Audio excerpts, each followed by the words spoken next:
Hi everyone, and welcome to Woodfiresmoke.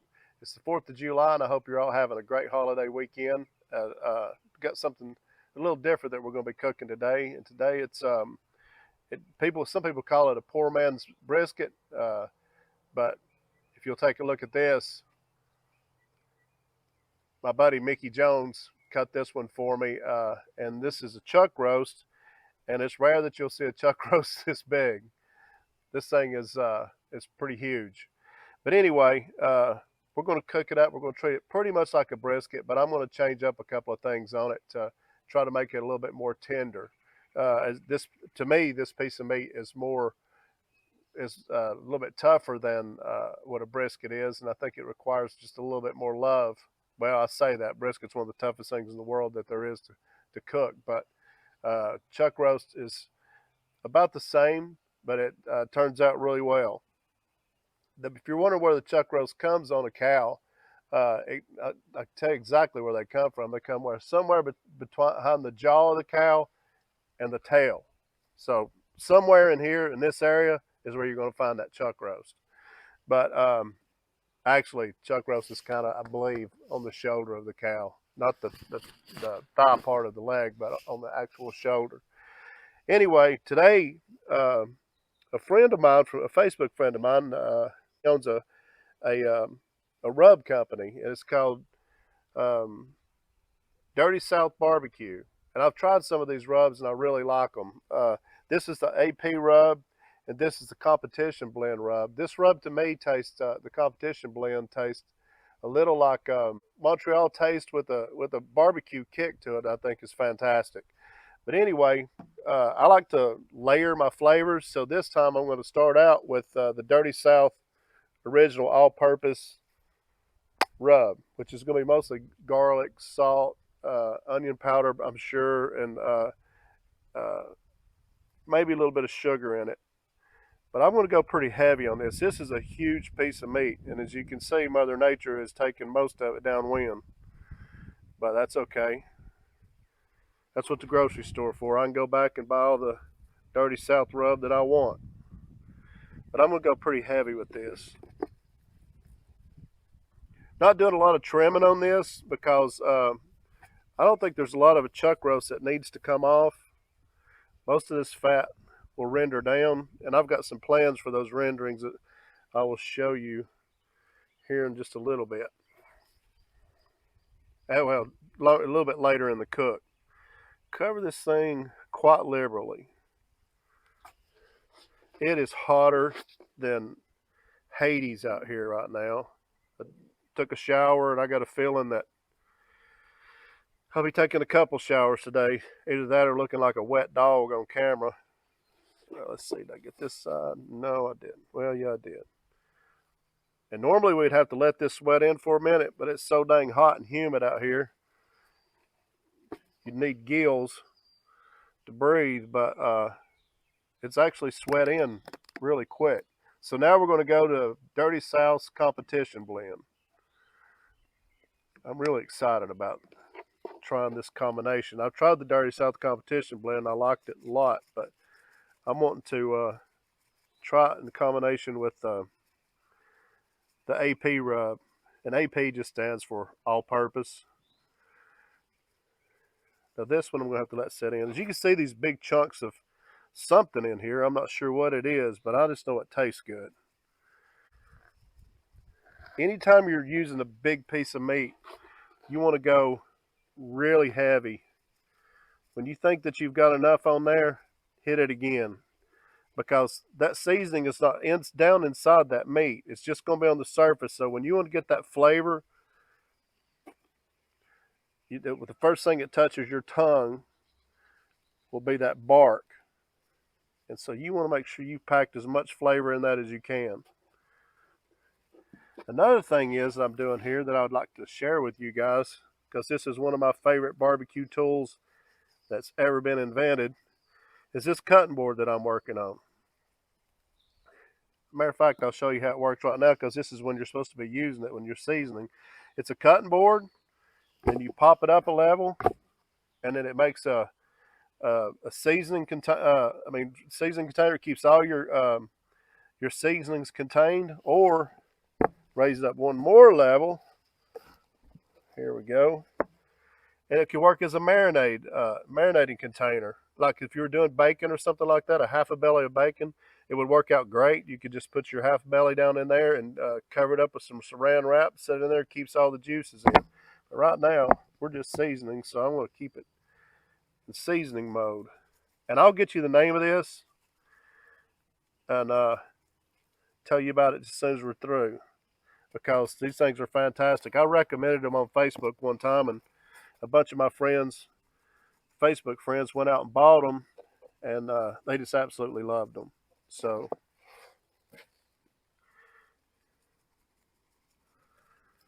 cover this thing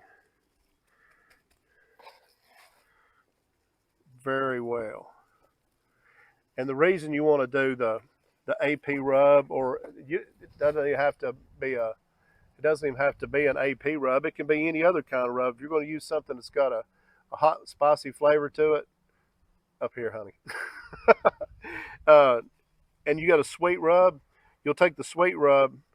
I would normally put the hot rub on first, and then I would put the sweet rub on second to layer flavors. And you can even use a AP rub for something like that. You can put the AP rub on first. Anytime I'm using AP rub, I put it on there first, and then I'd hit it with a spicier rub, and then I'd hit it with a sweeter rub. So you just layer those flavors and bring them throughout. Okay, we've got our smoker set at 250 degrees. This thing needs to sit. Normally, I would let this set for about 15-20 minutes and let these seasonings adhere really well to the meat. But as you can see, they're stuck to it pretty well already. This heat and humidity out here. So we're going to go ahead and put it on the smoker. But you want to put it at 250 degrees, maybe even 225, because you want to get as much smoke on this. And these meats have so much fat inside of them, it takes a long time for those collagens to break down. And so you want to keep it low and slow as long as you can. And we may turn it up later on in the cook. I'm not sure, but we'll just have to see how the cook is going. But right now, that's a beautiful piece of meat. And thank you, Mickey Jones.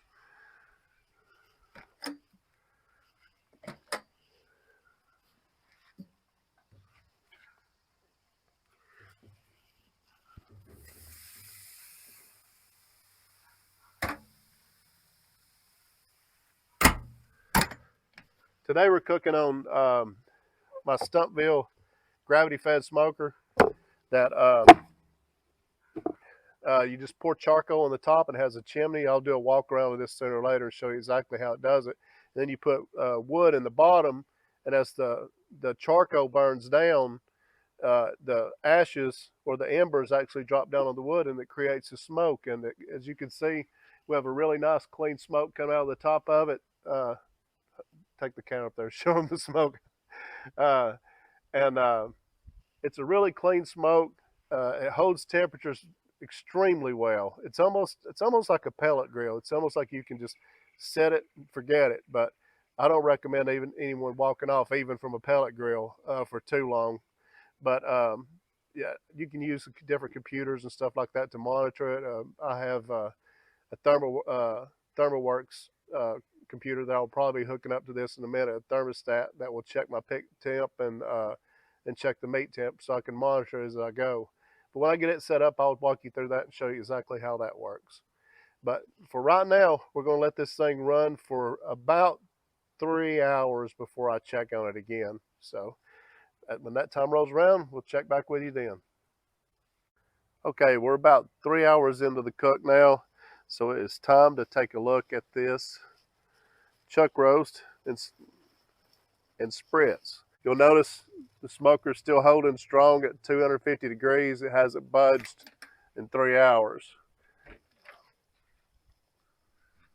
put a drip pan up under here because, for one thing, I like to keep my smoker as clean as possible. And yeah, the bark is starting to set up really nice.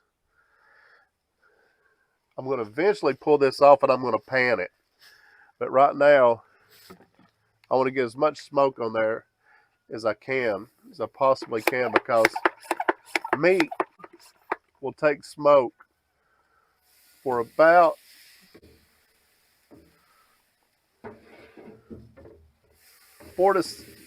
4 hours, maybe 6 on a larger piece of meat, but on average, it's about 4 hours. And after that, you're pretty much done.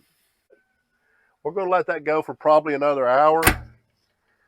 And then I'm going to pan it up, foil it up, so we can keep that meat as moist as possible. Oh, the spritz I'm using is, I took some dried mushrooms and I boiled them down, and then I strained the water out so I could get some of the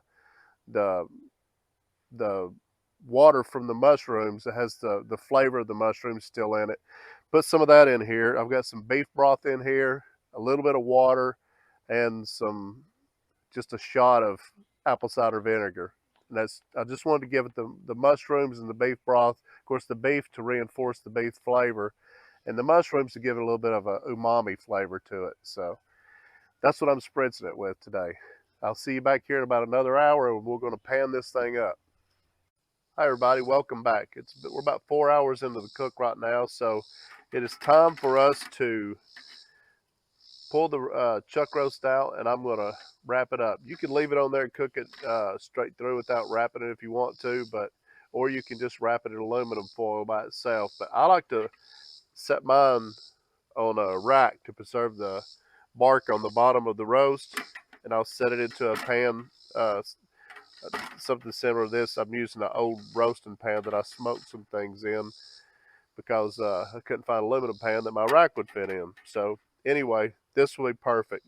So let's go ahead and get this, see how it looks right now. And it is looking beautiful. Take a look at that. All right. The bark is set, as you can see. Let's go ahead and get this out of here and move it over to the pan. I'm going to get some of these drippings that came out of that. And I'm going to pour in the bottom of this pan because I want this thing to steam and help tenderize this chuck roast. Because like I was saying earlier, chuck roast could be a pretty tough piece of meat. But we're going to fix all of that through a little bit of cooking magic.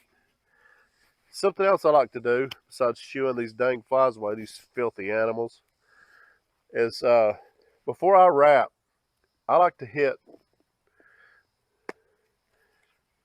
my meat again. I'm going to spritz that while I got it out here. Let's go ahead and give a little bit of a spritz. Get some more of that mushroom umami flavor on there, that beef goodness. You'll wet it down too and help that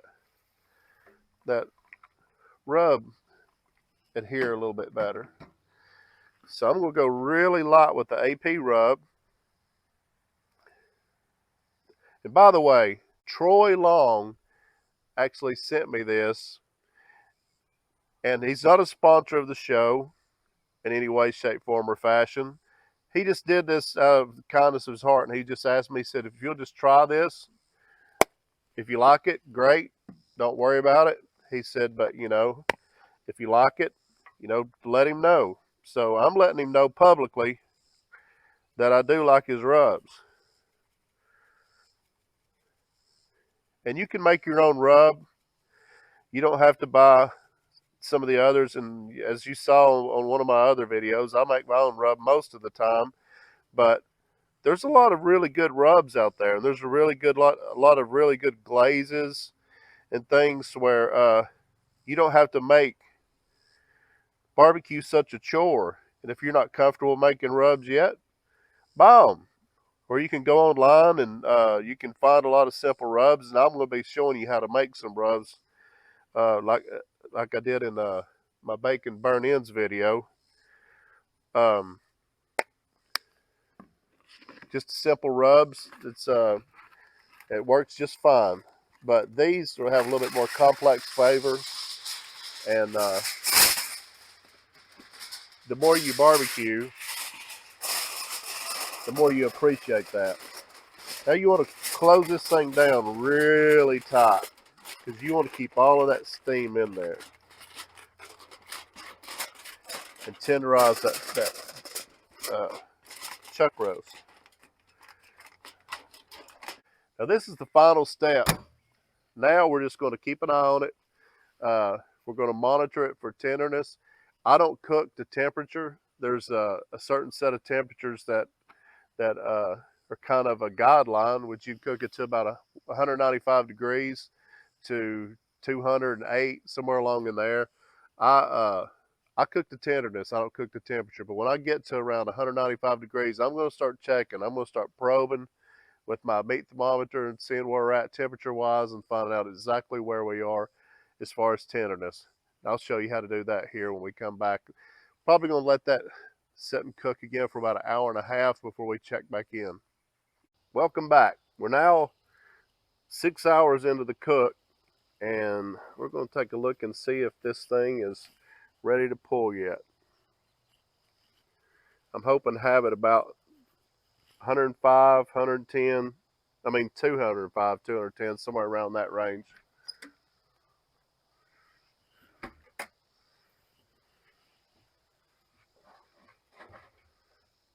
We're at 210, right on the money.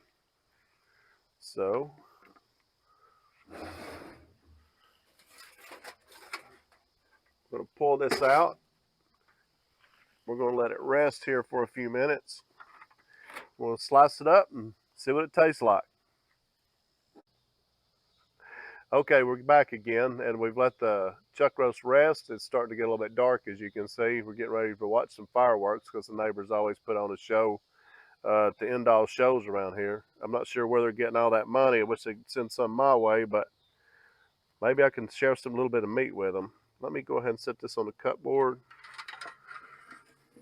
and we'll see how well we've done here. See if we got a good smoke ring in here. See if we kept some of the juice going.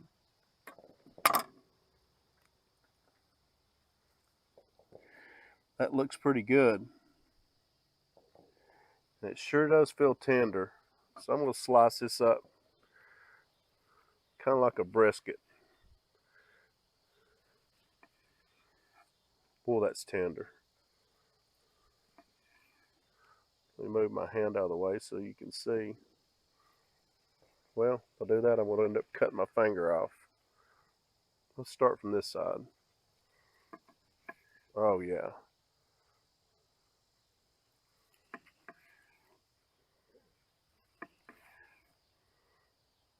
The bark stayed on there beautifully.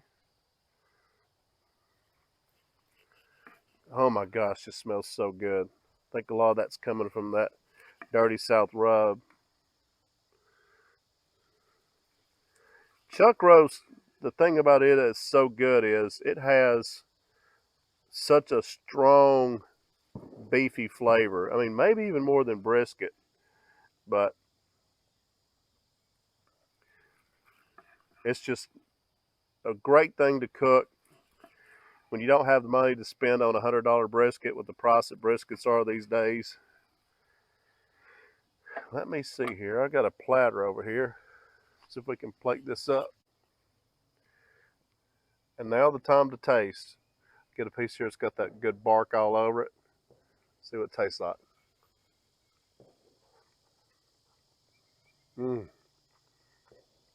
That is absolute money.